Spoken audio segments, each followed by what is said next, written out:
They say, you know what? We're actually way more interested in keeping control over the Karma pick. You know, the Gragas, it was very potent. Stark played it well. But at the same time, Hauntzer was really able to step up and utilize the Nautilus very well, too.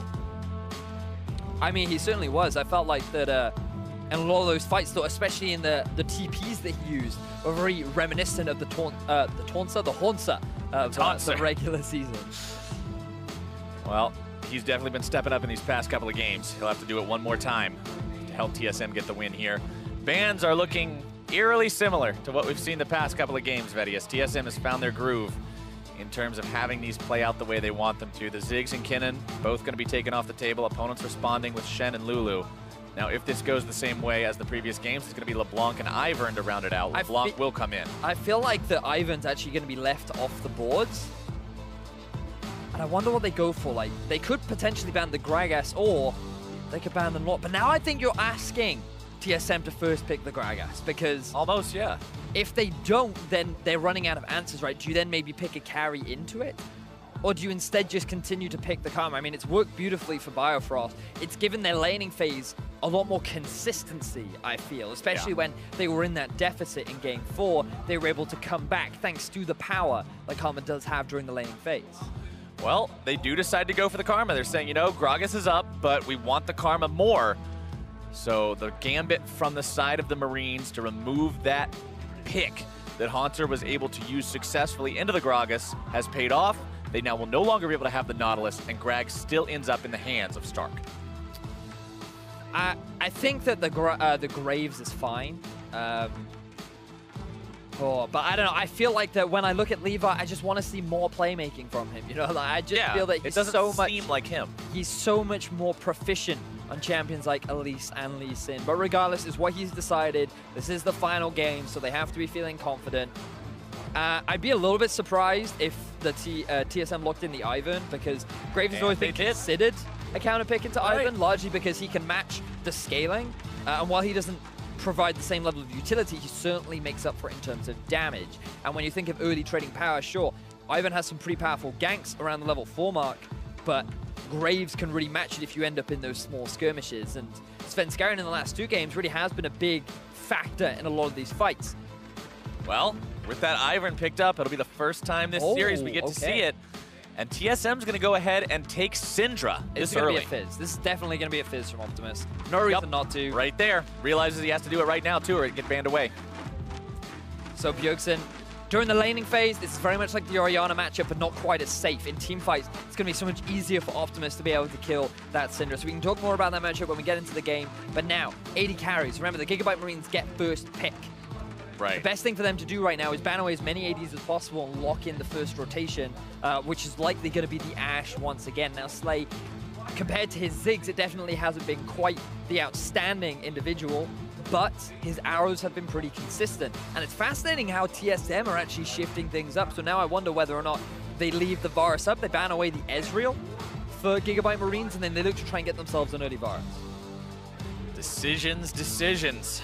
Pressure is on. 5th game of the series. One ban could make a big difference in how the game ultimately plays out and how the compositions ultimately take shape here. 4 seconds left. You can tell they're taking all the time possible to think this one through, and Lucian will be the ban. All right. I mean, okay, so I think the reason why they banned Lucian is because when you consider like a protect the AD composition, that makes a lot more sense, putting a Lucian in there rather than someone like an Ezreal. So basically both of the superstar AD carries that revolve around this build around a single champion build have been kind of taken off the board.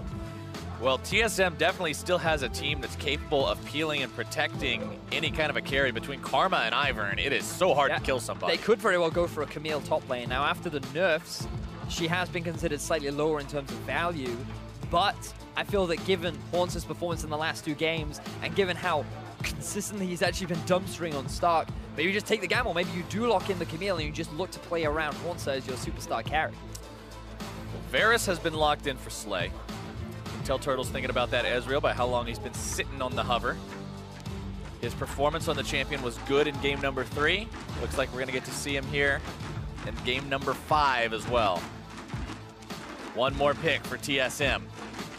What do you round this comp out with in the top lane? And the answer is Renekton. All right. Now this, Vedius, I'm looking forward to this one, man. Oh, because the last time we saw this, remember that Hauntzer just smacked Stark around. Yeah, he did. He did. That was the 3 solo kills. So this time... Wait, but what if it's not a Gragas top? Like, we talked about it last game where it could be the possible Gragas support. And it is! So... Okay. All right. All right. You got me. Honestly, I'd say that that is the perfect cornerstone to your prediction so far this split, is calling a Gragas support as Rumble is locked in. I called it last game, and I was a little bit off with that one, but... Doesn't matter. We forgot about that one already. This one's now. So the Gragas support coming out, up against the Karma. Interesting bottom lane, a lot of wave clear, but it's the top lane where things are going to get spicy, Captain Cloud. They are going to be good. You've got Renekton, you've got Rumble, you got big damage potential on both these two. You got huge mid-game power potential on both of these two. Either one of these guys could carry from the top lane. So I'm going to take my prediction game a step forward. And what I'm going to say is that at level 4, Svenskeren will gank top. Okay. Hauntzer's going to allow Stark to overpush. He's going to overextend. I feel like Levi is actually going to start on the top half of his jungle and go bot. And I think that Svenskeren and Hauntzer are going to look to get that first blow onto Stark and start the snowball in Hauntzer's favor. All right. We're going to write that one down and see if that actually comes true. I'm sure TSM would love to have that come true, because that puts them off to a great start, allows Renekton to be the bully he wants to be. Now, as long as Hauntzer stays more relevant this game than Stark was in his Renekton game, TSM should be able to find some good use out of him. But if he does fall behind like that, this series already showed us what happens to the champion. TSM also, like we mentioned, getting to use Ivern for the first time. Champion banned away very frequently these days. Whether you're competitive, solo queue, anywhere, Ivern is strong. Oh, he is. He certainly is. And now we get to see him come out from Svenskeren as we go in to what will be the final game of this best-of-5 series. The one for all the marbles, the one that decides who's got to play on Saturday and who gets to kick back and watch the games without a concern. Now Svenskeren will just hop, skip, and jump his way. That skin is so freaky. There's candy everywhere, and he has these really weird sound effects, and even his running animation, he's just a trip, man. Sweeper comes down very early, and they'll go ahead and get rid of those wards. Now, the funny thing is, this actually reminds me a lot of the North American finals, where you had 2 big wins for one team. You then had the comeback games for the other team, and then the 5th and final game was a tense, back and forth, extremely long game. That was such a where good it was game. all decided in the final fight. Is that going to be this, Captain I Cloud? really hope that's this. The NALCS Spring Split 2017 finals were one hell of a series to watch. And this could go that same distance. We're already most of the way there. We just need this last game to be epic. As long as this isn't a wash, it'll be a phenomenal ending. Oh, and there are so many interesting players to watch, right? Optimus on this Fizz. The last time he went up against a Syndra, he demolished them. It was absolute carnage. Optimus even got himself a quadra kill in the top lane in that game. However, that Syndra wasn't Bjerg. And that Syndra was not Bjergsen.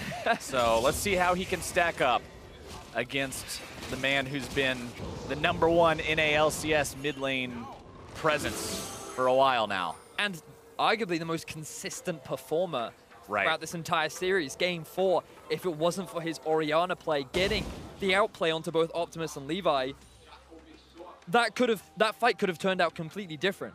This guy has really been a big part of the success and the wins for TSM.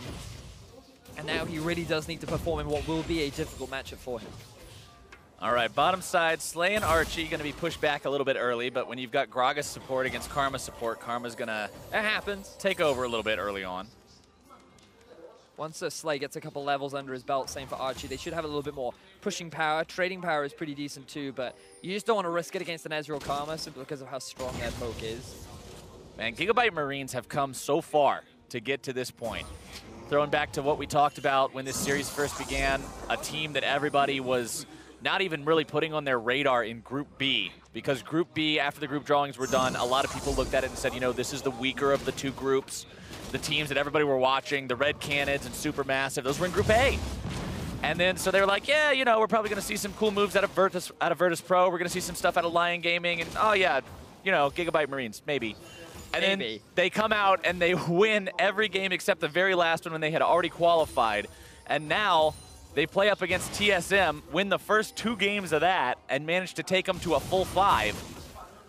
This is a team that has earned the respect and probably the fandom of quite a few viewers out there watching these games so far. And there's still a great possibility that they can secure themselves that spot in the main MSI event.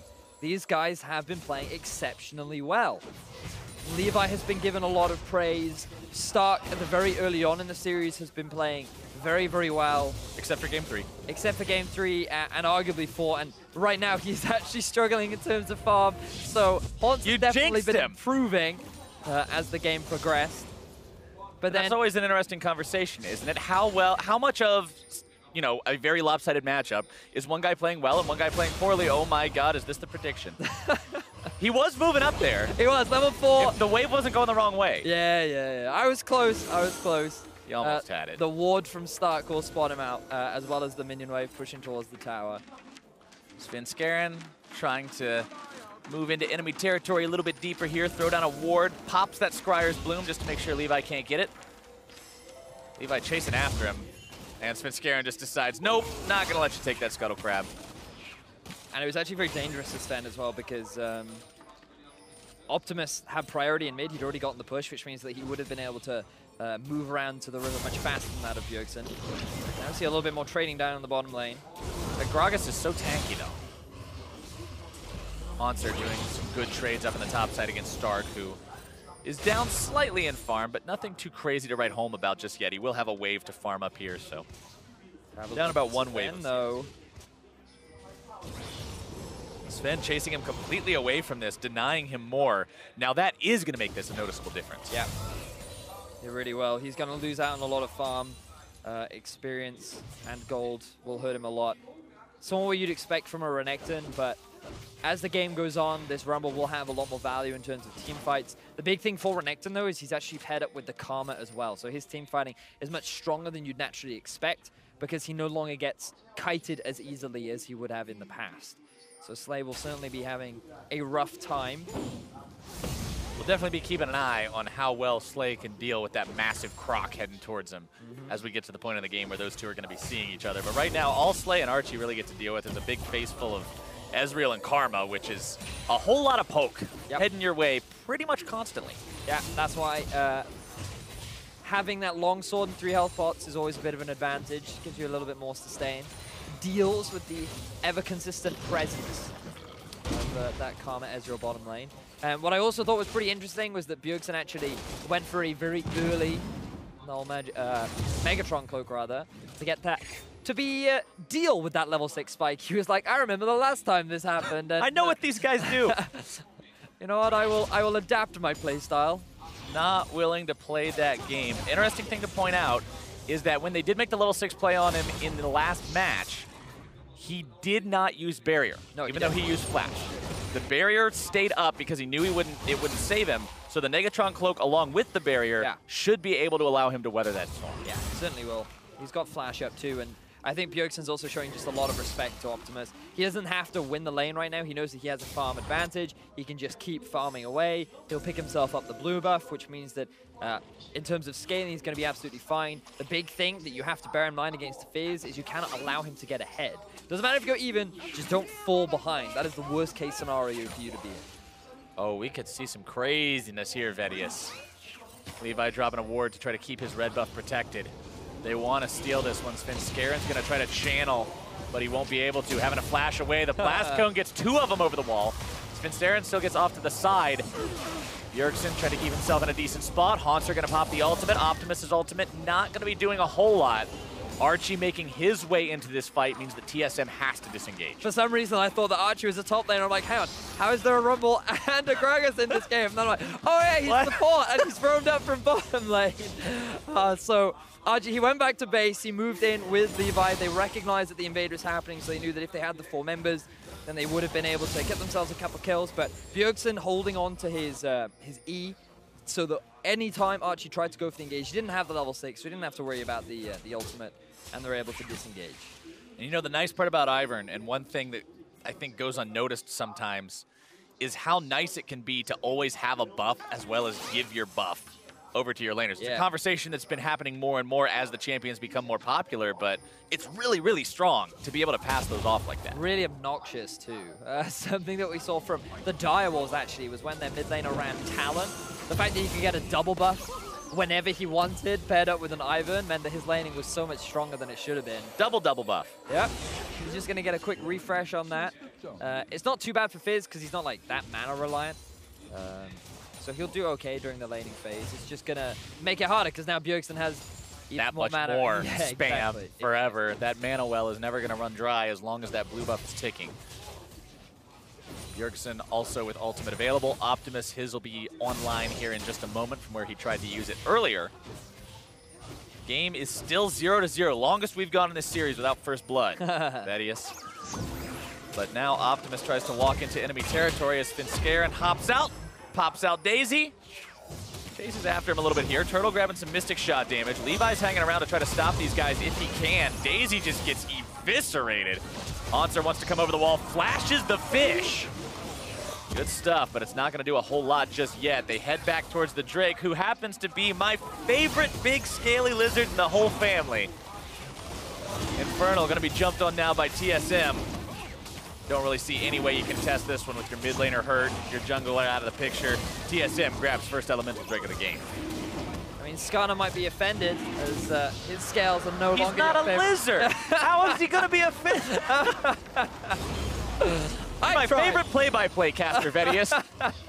All right, so the play in which TSM, they move towards the bottom half of the map. They use the teleport in order to try and get a collapse down. We see an all-in onto Turtle. Turtle in some trouble. Having to get himself out of this one. Going to be juggled back by the cat. The heel staying alive. Flash away, and he will barely avoid being first blood. So close. But it seems like a classic Turtle move. Being alone in lane, ends up getting all-ins. The classic Turtle. Hauntzer now in a situation that he probably smells something funny about. Levi hanging around. Hauntzer with that Tiamat first and foremost to allow him some extra wave clear potential up here so Stark doesn't just shove him in all day. Very close farm between these two, which is nice considering Stark was down so much earlier. After that initial force off of the wave and off of the turret by Svenskeren, Stark's been doing a great job keeping himself here, keeping himself relevant. So let's backtrack. Remember that TP play down bottom was, the whole goal was actually to get themselves a collapse onto Optimus and Levi. Even though they don't get the kills, it's absolutely fine because they forced the smite away from the dragon, resulting in a free objective going in the favor of TSM. They do lose a bit of pressure in the top, but they don't actually lose their top tower. So overall, TSM still maintain control of the early game. One thing I also want to point out is that Ivern's redemption is completed. So be on the lookout for that the next time there's a fight, the next time there's any pick potential. That's another thing about Ivern, because you're never actually in combat with the jungle creatures. You don't have to worry about buying extra jungle items or anything like that. You just straight rush that redemption on top of the Hunter's Talisman at the start. Allows you to get it active very, very quickly and be able to save your team, keep them nice and safe as time goes on. It does mean that you lose a bit of vision control, because by picking up the tracker's knife, what it also enables you to do is go for a very early sweeper. And by not having that, it means that whenever you try to set up around objective, you're purely relying on the support sweeper, which naturally is not as optimal as having two. Now what you're seeing here is Levi has just moved down to the bottom lane because he knows that the top lane is guaranteed to go down. This is one of the big discussion points that we had with a lot of the teams in the play-ins, which is that they don't have a good grasp on how to trade turrets. And this is why the Gigabyte Marines are a step above. His Turtle. Oh, WildTurtle, no! He drops this time. No summoner spells to keep himself alive. When's he gonna learn? He always puts himself in these spots. But that's okay. Gigabyte Marines, they recognize that. They jump on him. They get the opportunity, and they take him down. Now Stark being attacked by Svenskeren and Daisy together. Hauntzer doesn't make his way into the fight quick enough, and Slay is going to be left to grab the gold from that turret. Oh, that was, in fairness, that was a pretty nice okay, yeah, that was a really nice play. Yeah, and WildTurtle just ended up getting caught unawares. He was even able to use his arcane shift at the very edge of it too. So he did the best that he could. All right, apologies for WildTurtle for thinking that he put himself in a precarious spot again. That was the WildTurtle no was not required, but he was still finding himself You can criticize him for using his flash and heal earlier, being in a position that he really should not have been.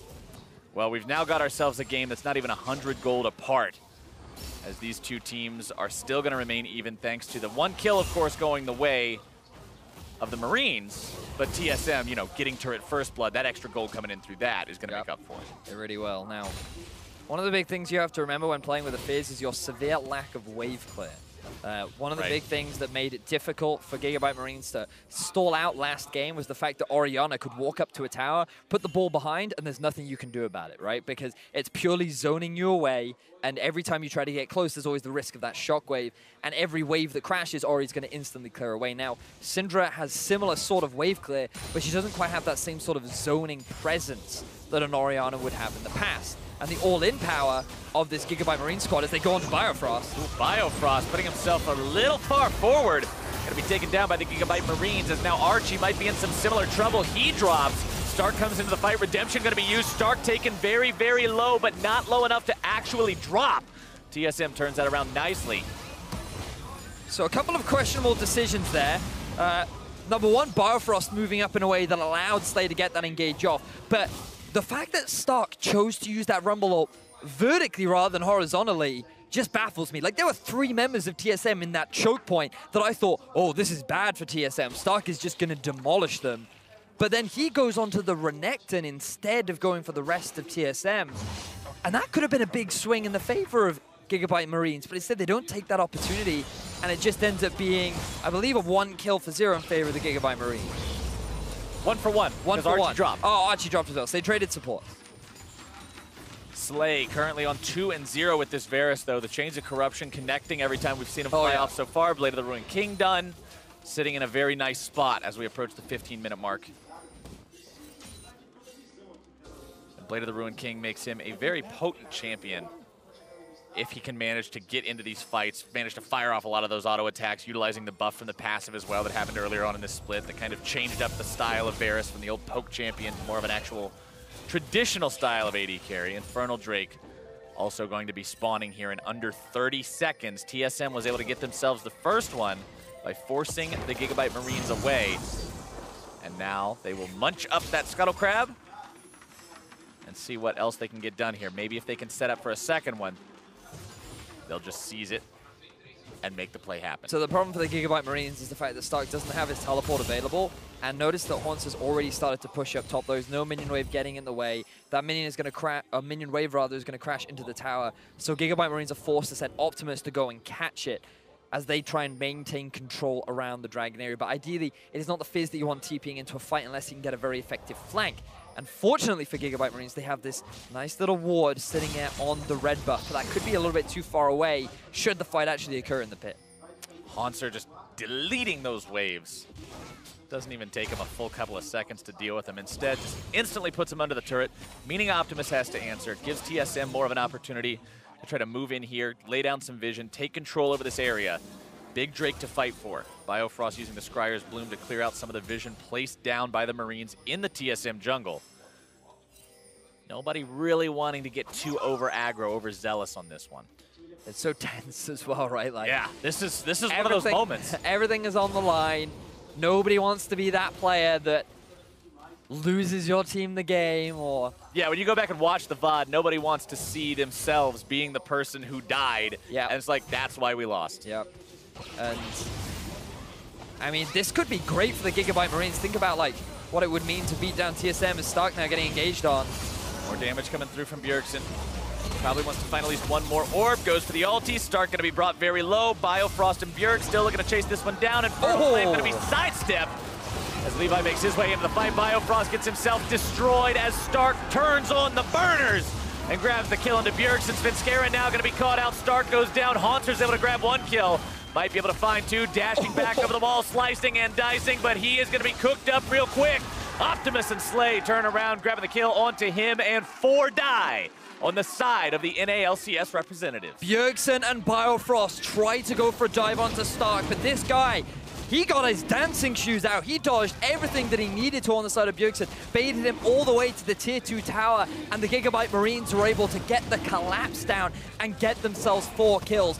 Think about what this means for the squad right now. This is going to propel their gold lead so much further, but can they get any real objectives aside from the dragon off the back of it? That was such an overextended chase from TSM, and Gigabyte Marines do a good job of punishing. Oh, they really do. So you can see here, Bjergsen takes a fair amount of damage from the tower, and look at all the mana that he ends up burning trying to get this chase on the Stark. He just needs to land this Q, but sidestep. Stark knows that the W is going to come out. Again, sidestep. And while all this is going on, Optimus comes in from the flank, using his TP right behind Bjergsen and Biofrost. Meanwhile, Slay, he's behind the wall, freely getting all this damage off that cannot be punished. And the only real criticism for the Gigabyte Marines is that, I mean, he should have gone back, right? He shouldn't have given away his life. He shouldn't have given that to Hauntzer. But overall, they still get all the kills that they want. They're able to get themselves the Infernal Drake. And think about the momentum that this will now give them. All right, the Drake bonuses are equalized between the two teams. And how appropriate for game number 5. The first 3 Drakes are Infernal, Infernal, Infernal. Oh, my word. Nothing better to fight for. It's getting hot. It's hotter than my mixtape, one could say. Damn it, Vedius. It's getting hot in here in game number 5, and the Gigabyte Marines are the ones looking to turn it up even further as they've now got their 6-2 lead. They've got 1,500 gold in their pockets. They've got TSM in a spot where they think, where they hope, where they expect to be able to take this game to them and walk away with the victory that it looked like they were closing in on 2 games ago. Yeah. But now they've still got to prove it. They've still got to manage to translate this into a win, which can be very hard, especially considering TSM, like we mentioned back in game number 3 when they had such a dominating performance over the Marines, is playing like a different team than they were for the first half of this series. They certainly are. Now, the Marines, it becomes a little bit difficult because while Stark is pretty strong, he's not as strong as Hauntzer. And Hauntzer did not have the same kind of laning phase that Stark did when he was playing Renekton. So he's got a full 60 CS advantage over his lane counterpart. He has a level up over him, and so he will constantly apply pressure onto that Rumble. You can't really send Optimus into that matchup either, because there's no confidence that he should be able to win it, and ideally, you want to keep Optimus into the lane wherever the Syndra is. So Gigabyte Marines, they're hoping to try and find themselves a pick, because in terms of the side lanes, they can't really exert enough pressure to rely on the 1-2-1 to be able to get themselves a few extra turrets here and there. Stark's just being bullied around relentlessly by Hauntzer at this point. You can tell where that CS advantage is coming from as Levi will secure his own blue buff, keeping that away out of the hands of that thieving Ivern, as WildTurtle will continue to just stay posted up here in mid lane, not really worried about any potential to collapse on him right now, as you did see the Chain of Corruption used the last time they shoved the wave up. Optimus forced back by Bjergsen, as Sven and Bio both hang around seeing if they can get anything in case the little fish tries to hang around too long. And I love this from TSM, the fact that every time you see Svenskeren moving around the map, Biofrost is always there with him, utilizing the fact that he does have the Sightstone. So that you have that additional vision, the fact that you don't have all those wards coming out from Sven, you have that protection. And then the Bjergsen is just there lying in wait so that if they catch someone, you have the ability to pick and burst that target down. So you have this 3-man roaming squad, and then immediately, look, Bjerg is back up to the top lane, maintaining control over this side wave, making sure that Gigabyte Marines are never in their prime position in order to try and catch a target out. And if we're talking about Gigabyte Marines in their prime, let's look back at Levi. 2-0-4 on this Graves, 100% kill participation, no deaths so far. We were talking about how him on the Playmakers is where we like to see him. We like to see him on more of the Kazakhs instead of the Graves. He's only played those 2 champions this series. So far, both Graves games have been losses, but this one, he is looking really good on it. He's looking like the star player he needs to be. He's looking like this superstar from the GPL region that he's known for. And he's in a position where he can be a big carry in these fights, right? Svenskeren, he's relying on the rest of his team. He's putting the onus on Turtle, Bjerg, and Hauntzer to be the big carries in these fights. And I think that's fine, right? There's no reason why these guys can't carry. Hauntzer was going wild in that last fight where he was effectively 1v4.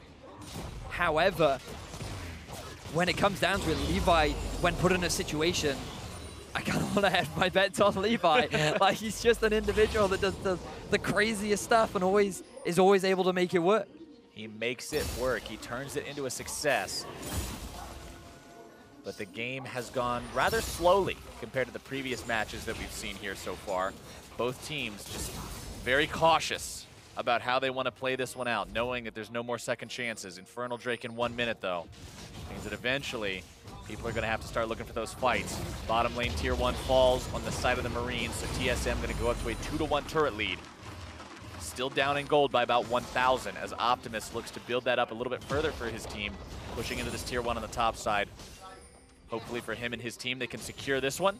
Yeah, they should. Before the Drake comes around, then he can make it into the fight. No big deal. Playful Trickster. Efficiency right there. Resets the auto attack as well as clearing out the rest of the wave. Doesn't take any damage either, and it's still 30 seconds. And Gigabyte Marines even have control over Scuttle. So they're in a great position. Hauntzer's now going to be sent up top because he has his TP available. Wouldn't be surprised if Stark actually also goes up top side and then Optimus starts pushing down bottom. Bear in mind that he's also now level 14. He has a level above Bjergsen, and that's going to be a big deal in these fights. Zhonya's and the Proto Belt completed versus the Morello Nomicon and only the Haunting guys for Bjerg. This dragon is going to be a big deciding factor in this game. All teleports up as well. Optimus, Stark, and Hauntzer all got everything is up. Everything is ready. Every single summoner spell on this map is ready to fire. This is the fight. That's what happens when you have teams playing it so safely, though, not wanting to do anything for a while. The next fight that does break out always ends up going completely crazy. As TSM goes away, Svenskeren flashes. Oh my god! Oh man, he actually goes in for the fight and he gets everything done. Hauntzer now coming in from behind on top of Levi. Cuts him down, make it even more, sing sayonara as Optimus cannot do anything. A double kill for Bjerg and 4 dead bodies on the side of the Gigabyte Marines. Unbelievable fight from Team Solomid. I was like, Sven, what are you doing? But then he gets the steal, the flank from Hauntzer. Everything works out beautifully. They get 4 kills, and now they're going to Baron. We said coming into this series, Vedius, that Svenskeren, they wanted to see him step up and be that international competition buffed version of himself from Worlds. And the first couple of games, he dropped the ball. In game number 5, he goes godlike. What a hero play from TSM's jungler. Every missed Lee Sin kick, forgotten. Every potential opportunity not jumped on, forgotten because of this right here. So he has no vision. He just flashes in, puts a brush on himself so that he feels safe enough that he won't get collapsed upon. And then this flank from Hauntzer. Look at how grouped up the Gigabyte Marines are. There's nothing that they can do. There's no real avenue. Optimus can't get an optimal flank. Like, the Gigabyte Marines were not prepared at all for this fight. They were expecting TSM to just hand over the dragon, and TSM said, nay, we will fight you, and we are ready. TSM tie the game up, and now Turtle in some danger, having to try to escape from this one. Optimus going to be forced to pop that Zhonya's. Bjergsen likely going to be taken down here, but they trade him away for Slay. 1 for 1 so far. Optimus barely walking away from this one, but they keep their turret alive. Now look at TSM. They know that they have the Baron buff, so they're moving down bottom lane. They have Daisy as well, and Gigabyte Marines, they're going to be forced to back because there's no way that they'll be able to defend this push. They leave Levi there to at least get something for their troubles. But now Hauntzer has his Spirit Visage done, getting tanky on that Renekton as well as very threatening. Nice part about building all these health items is you just are so impossibly difficult to kill. Now Levi, he could very well be in some trouble as Biofrost continues the chase. Slowed, rooted. Biofrost continuing to look for something if he can find it, but all he finds is a couple more Marines waiting for him, so he doesn't really want to go in there anymore.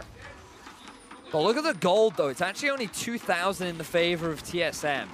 They get themselves a fair number of turrets, but it's actually still equal to that of the Gigabyte Marines.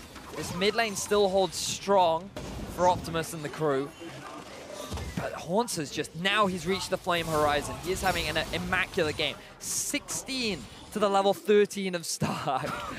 Oh my words. Yeah, that's not even a close contest there in the top lane. Is now Stark getting himself jumped on yet again. Hauntzer, at this point, you don't even care about the turret damage almost. Just hanging out, putting more damage into this one. Gigabyte Marines, although the game is tied 7-7 in terms of kills, they are on their back foot for now. Svenskeren going to be caught out. A good punish, a good catch opportunity here. Juggled back, the redemption cannot save him, but Hauntzer is in the fight, gets one in return, but he's going to be taken down. That is a huge pickup for the Marines as they go 3 for 1. They end up losing the tower, but the Gigabyte Marines win out on the fight. Hauntzer, I thought that was going to end in disaster when he just charges into all 4 members. But unfortunately for TSM, they cannot hold the line, and Gigabyte Marines, they do just that. So far in terms of gold, they're only about 2,000 behind. Levi is getting stronger and stronger by the fight. And you can just hear Sven, he's just trying to zone away some of the targets. He's not expecting Slay to use his own brush to get him caught out. And then just watch Hauntzer, you think, oh, this is going to be bad. Stark drops so quickly, but they just keep cutting back. Slay and Levi doing their best to make sure that he stays at arm's length. And they're able to win out in the fight 3-for-1. Meanwhile, off to the side, Biofrost just gets dunked on by Optimus. He got dunked. Yeah, he couldn't. There was absolutely there was no analysis there. It was just, here is bucket, fall in it. Fizz did Fizz stuff, and Karma died. Rip to Biofrost. 0-3 and 7, though, contributing to 7 out of 8 of the team's kills so far this game. WildTurtle has opted for a Hex Drinker to try to stay alive a little bit better against that Fizz. Who knows? Maybe it'll help him out. Stark also a big threat. Does a lot of AP damage, so that could end up being the difference between life and death for Turtle as these fights go on. 4-1 and 5 for Levi, who now has Blade of the Ruined King and Black Cleaver done on that Grave. All right, fair. I mean, Blade of the Ruined King's strong, right? Sure. Why not build it on Grave? Build it on everybody. I mean, it'll certainly help with your ability to kite the Renekton, steal away his movement speed, make his life more unpleasant than it already is. I mean, I say unpleasant. He's level 17. I mean, he's having a pretty pleasant life. Yeah, he is. Right now, I think that he's having a nice, warm summer's day with a cup of tea, feeling pretty good about himself. Randu and Zoman now completed too. 30 minutes into the game, and he's got 1 item left to build. Very convincing performance from the top lane this game for Hauntzer. Meanwhile, Stark, 3rd game in a row now where he hasn't had his best of performances. Only now working towards his 3rd item, which just pales into comparison of that of Hauntzer. And he is going to be a big deal in these fights because Optimus cannot carry them alone. Stark is going to be one of the big damage dealers, and once that Void Staff is completed, sure, then the Gigabyte Marines are in a slightly better position. But pretty much this entire goal difference sits on top of Hauntzer versus Stark. Stark's up in the top lane. TP's up for both top laners right now. Optimus does not have his. You can see the Gigabyte Marines rotating towards the top side because they know they can't really contest this Drake. Instead, TSM will grab this one for free. That'll be their 3rd. Can't have any more than 3 of one kind in a game, so sadly no more Infernals. Instead, it's going to be Ocean going their way as the Marines head up top side to take the tier 2, look to make a value trade out of losing that Drake. True Shot Barrage to clear out some of the minions, but it will not stop the push. And the Marines will almost tie up this turret count, bringing the gold back under 1,000. It was actually really smart as well because they'd pushed out mid lane too, and so that the wave had completely reset, which means that even if TSM wanted to try and respond, there was no way for them to take in mid. Bottom lane was being caught by Optimus, and so it was a very easy tower take in the top lane for the Gigabyte Marines. So now, 1,000 gold, that's like nothing at this point in the game. So close.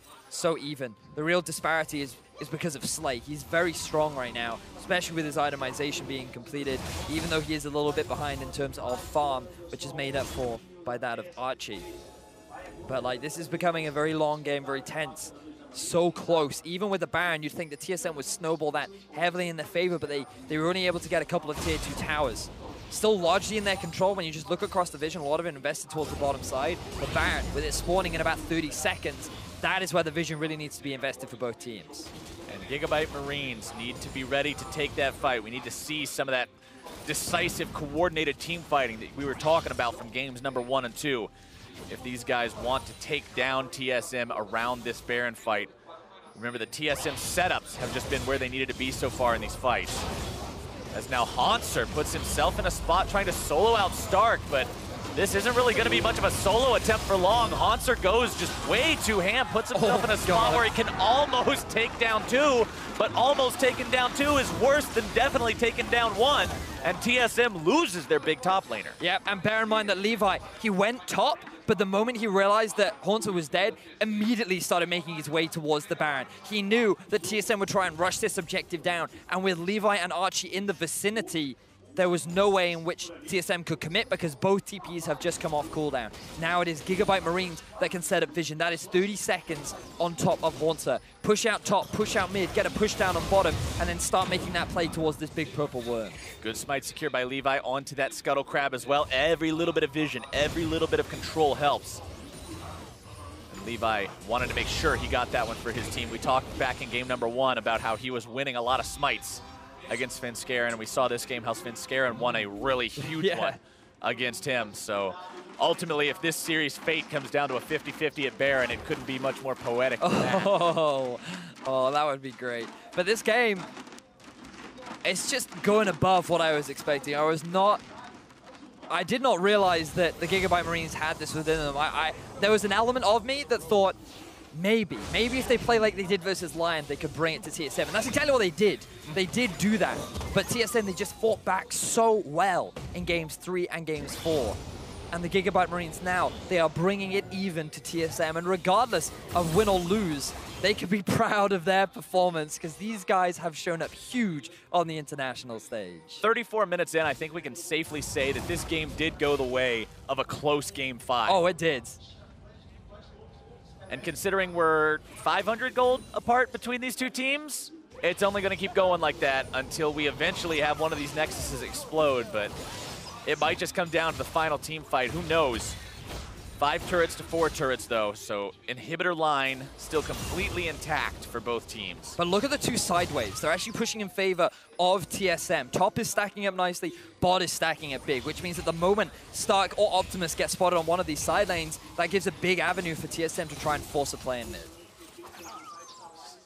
Svenskeren and Bjergsen hanging around from the side there. Not really going to find the opportunity to do a whole lot. Here you go.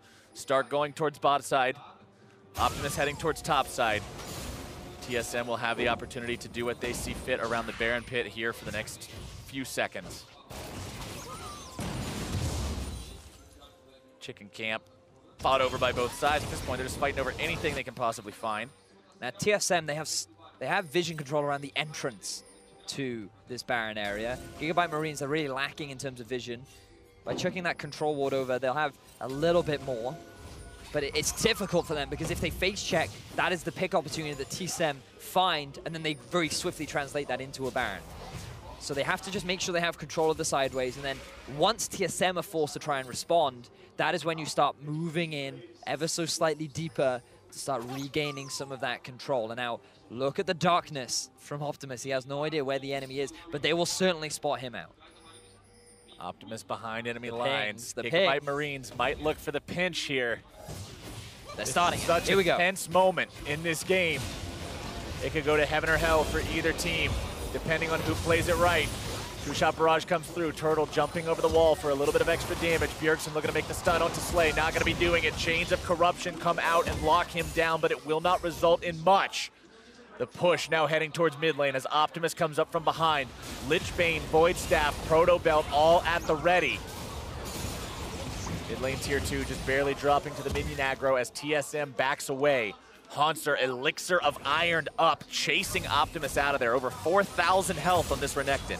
So playing a very patient game, TSM, they already had the push in mid when they were fighting over their own vision, which means that it was a very easy transition after Slay had used his ultimate to just quickly take down that tier 2 in the middle lane. Very calculated, clean macro play. And now with the dragon spawning, that's actually the Elder. Look at this 2-man unit coming out from both WildTurtle and Svenskeren. They're going to try and rush this down. Let's see how Gigabyte respond. TSM trying to keep attention from Gigabyte Marines in this top part of the map, and they're just going to take it. This is not a team that you can expect them to dilly-dally around and not make a call. TSM now have to try to stop Gigabyte Marines from taking that Baron. Equalizer comes down. Hauntzer might be in some trouble. Bjergsen going to be using the Zonius to survive the fish. Turtle tries to shift forward. Hauntzer's going to be taken down, but they trade him away for Stark. It's 1-for-1. Archie taking some damage in the backline. Optimus still looking to find the damage onto Turtle if he can. Zonius Hourglass giving himself alive. A double kill for Bjergsen. Now he's going to get himself away. Slay takes the kill into Svenskeren. It's a 2-for-2 as both sides have low health. The piercing arrow finds its way into Turtle's back, and TSM has priority on the mid lane. But they're all going back to base. The top laner and jungle die for TSM, but the mid and top die for the Gigabyte Marines. That was such a close fight. That could have gone either way. If anybody made even the slightest bit of mistake, that could have been game. That could have been Baron. So let's just see exactly how it happens. Now, Hauntzer uses his ultimate very early on, but Optimus, I feel like he goes in a little bit too early because all of the damage gets completely nullified by Bjergsen and Sonya. Now you just see the fight being played on two fronts with the rest of Gigabyte Marines trying to follow onto Optimus, who's just dived too far onto the front line. And then with Bjergsen, with a very quick flash to avoid the rest of the damage and Slay, it just results in a chaotic team fight where just the front line ends up getting focused down. Optimus trying to clean up the back line, but I think Gigabytes can get themselves the Elder Drake. Gigabyte Marines onto Elder Drake. True Shot Barrage does not steal it away. It was a decent effort, but Levi is on top of that with a smite secure, and now these guys have themselves in a pretty nice spot. Granted, that burn isn't going to be nearly as strong as it could be. They've only got one Elemental Drake, but it's still a very significant buff. The true damage over time is nothing to underestimate. And you deny it from TSM, right? That's and also a big keep it thing. Away from your opponent. So by having control over top, they've been able to push down bot. This vision line needs to move from the bottom half of the map to the top side now for the Gigabyte Marines. TSM, though, they still have main control of the sideways. Oh, Hauntzer, he could be caught out.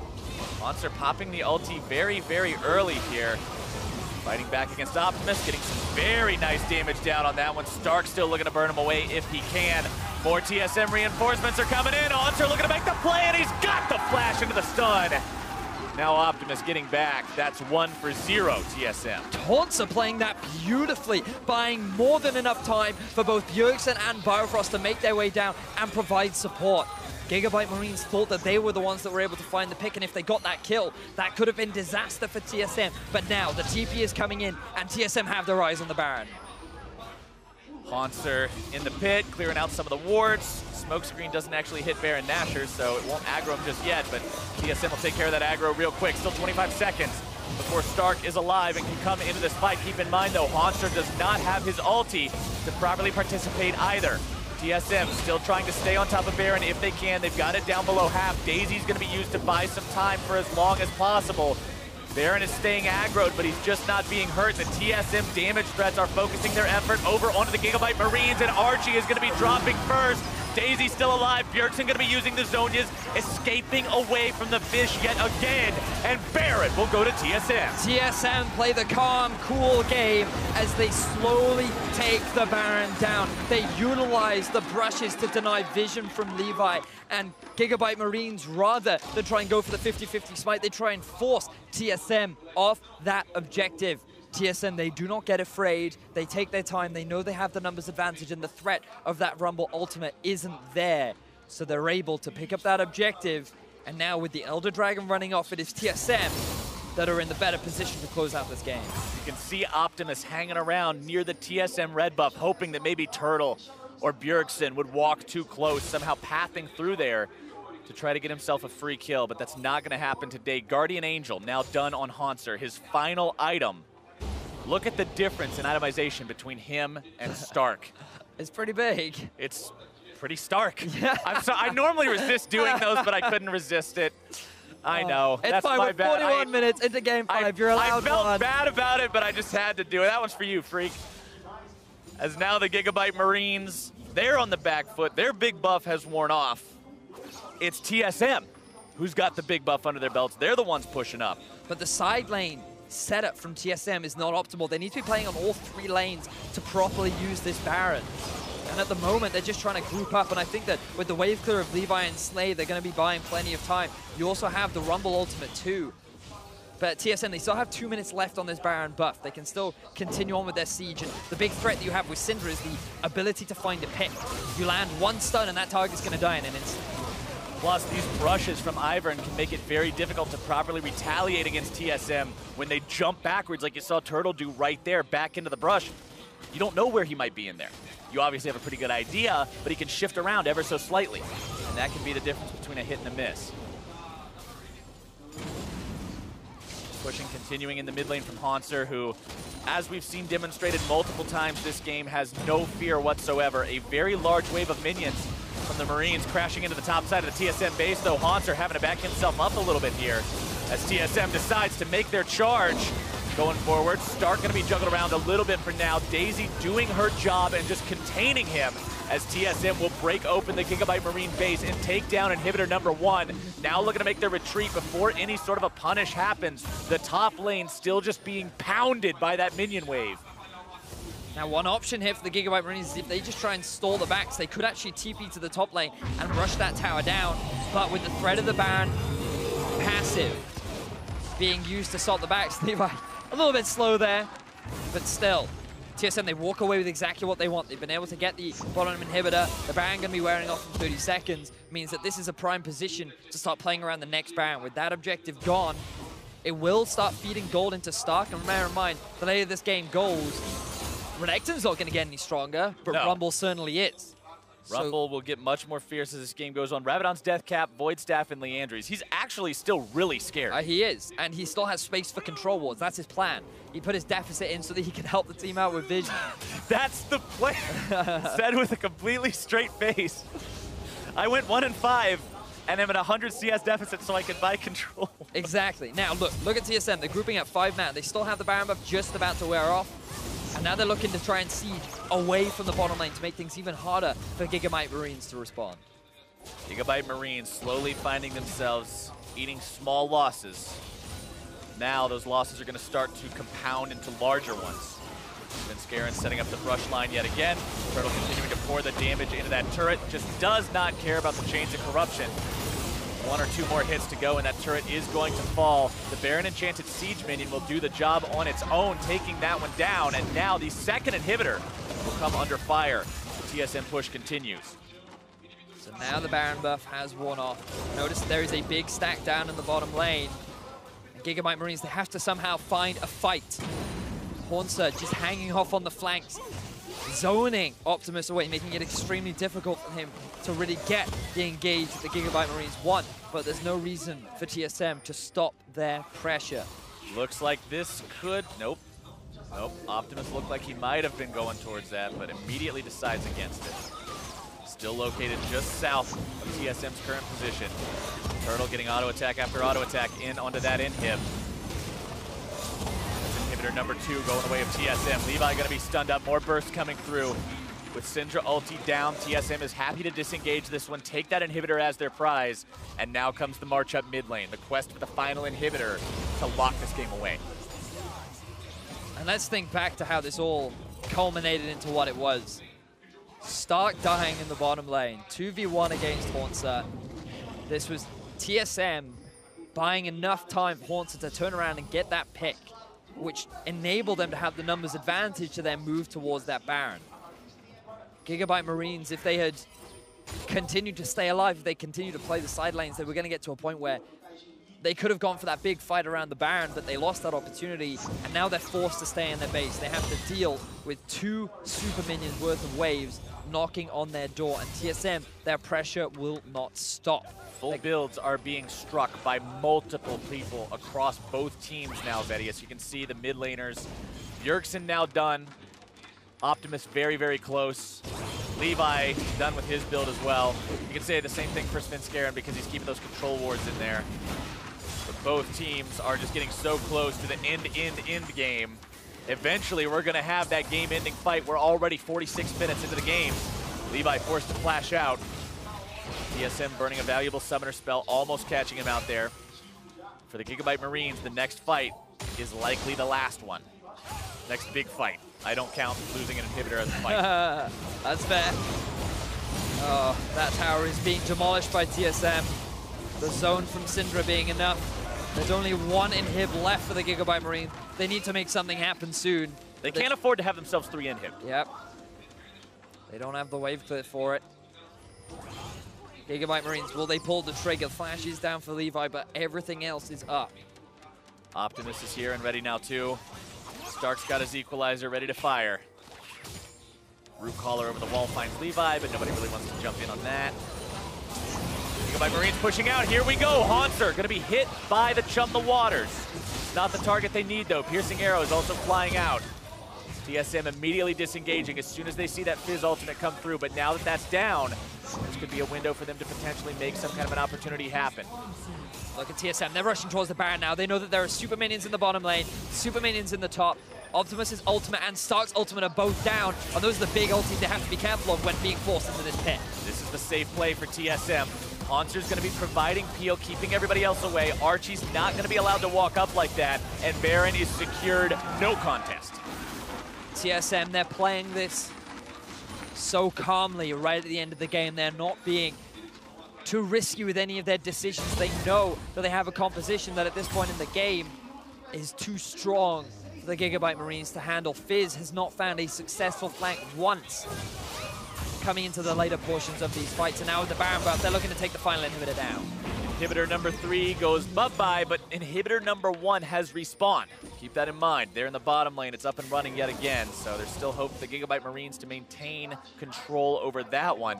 TSM moving down towards that Elder Drake that's now going to be spawning. For the second time this game, and the fight breaks out. Levi going to be taken very low. The damage coming through, the stun over the wall. Archie is down. And TSM has found themselves one. Can they make it two? Equalizer going to be burning, but it does not matter. Here they come, TSM, trying to get themselves this win. Unstoppable for Bjergsen.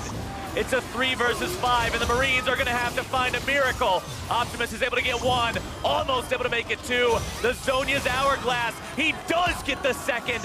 Now can he get himself out? Playful Trickster will not be enough, and Levi and Slay will have to hold this somehow. They pop the GA on Hauntzer. Turtle jumping into the fight. Slay going to be kept alive. Levi can't say the same. TSM pushing on to the Nexus turrets. Number 1 is done. The double kill for Turtle, and TSM completes the reverse sweep.